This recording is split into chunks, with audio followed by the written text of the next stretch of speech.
Merry Christmas and Happy New Year. 2025 has been a wonderful year for quilting and beyond, so let's take a look back. Hi everyone, welcome to Eaddy's Craft Room. I'm Hannah Catherine Brand. I don't know about you, but I love being nosy and seeing what people have been working on throughout the year to help inspire me as I think about what next year holds for my quilting plans. I know it's been quiet on the channel the last few months, but as I sat down and wrote out what I had actually done this year, I realized I may have needed a break. And as with all of these quilting projects, I'll be sure to link the videos I made for them, either up above or in the description box below, so if you missed them, you can check them out. So without any further delay, let's jump into what I have to show for this year. Kicking off 2025 was the release of my free pattern, Alhambra. As I said, Alhambra was designed by me and inspired by a previous visit I made in college to the Alhambra in Spain. This quilt finishes at 59 inches square and features Morning Light and Feed Sacks Good Works fabrics by Linzee Kull McCray for Moda Fabrics. This is an easy and fast quilt and hopefully is the answer to you wondering what to do with that layer cake in your stash. This quilt has actually taken a permanent seat in my car and is ready for any emergency that a quilt would require. I finished Joy Around the World a little bit late last year, and so although it didn't make Christmas of 2024, it was ready to be enjoyed by Christmas of 2025. This quilt finished at 65.5 inches by 73.5 inches, and it was a labor of love. Although it was simple in concept, executing it was a different story, and I really learned my lesson about inconsistencies with jelly rolls. Because if you watched my video making it, you'll realize that I had to do a little bit of a pivot when it came to my fabric stash to get this quilt to completion. Everything from scrapping the original idea of using a panel on those outer borders to some different pre-cuts to make this all come to life. 2025 was the year of paper piecing.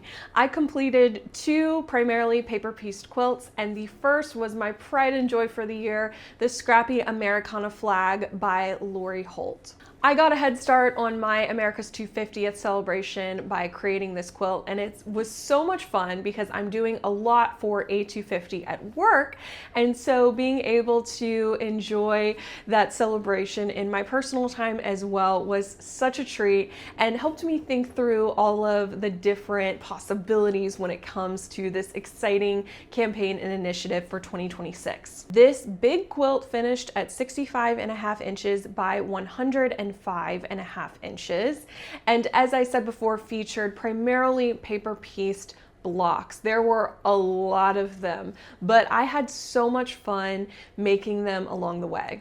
I'm also thrilled with how the backing and quilting turned out. I opted for a navy cuddle. I spent so long trying to decide what exact fabric I wanted on this quilt because obviously there are so many SKUs in this line from Holt, many of which would have looked fantastic. But ultimately I decided on the cuddle, and I'm so glad I did because the star pattern quilting that I decided to go with on this quilt looks so good. It's such a treat when the quilt looks equally as good on the front side as it does the back side. And this one is extra cozy. My final quilt finish for 2025 was the Dragon Fruit Block of the Month.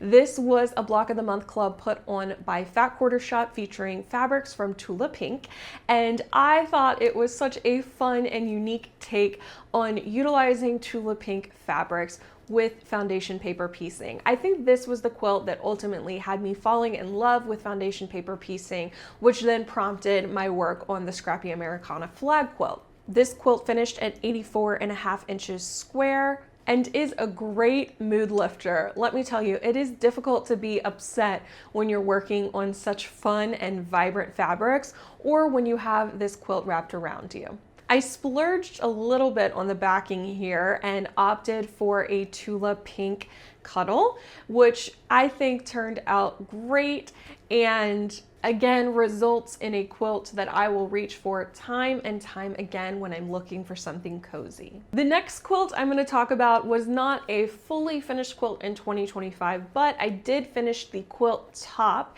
and purchase the backing, so it's almost there. All I have to do is send it off to my fabulous long arm quilter, Sundance Quilting, out in Utah.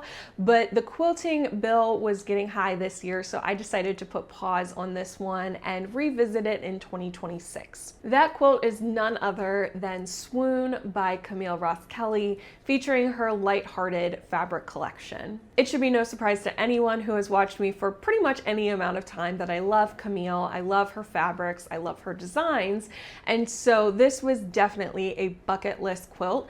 And I think I started working on this one right after I finished Joy Around the World because I just wanted something a little easier and faster. It was a nice palette cleanser from all of the work on that quilt and then gearing up for the other foundation paper piecing quilts. And in case I forgot to mention it, this quilt will finish at 80 inches square.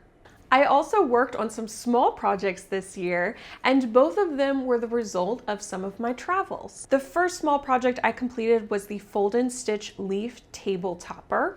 The pattern was from Poorhouse Quilt Designs, and the fabric was Canterbury and Ophelia by Quilting Treasures.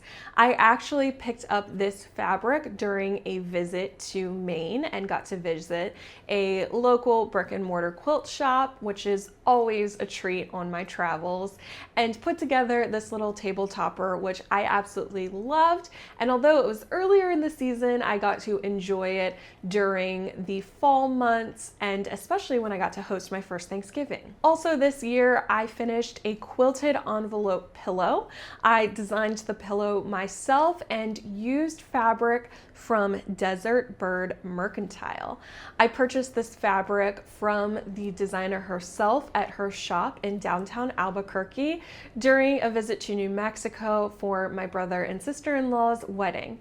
It was such an exciting experience to, first of all, find an unexpected quilt shop, but then also be able to purchase some fun and unique fabric from the local area from the designer and owner herself.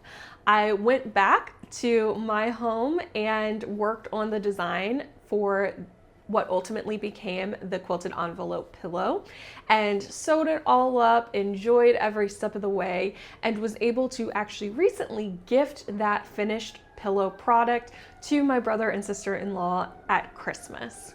The fabric was purchased the day of their rehearsal and rehearsal dinner, so it's a great reminder of their home as well as their wedding. I'm sure there are those of you who have been much more productive in your craft room this year than I have, but I'm really proud of that list, especially considering some of the other personal things I have going on as well.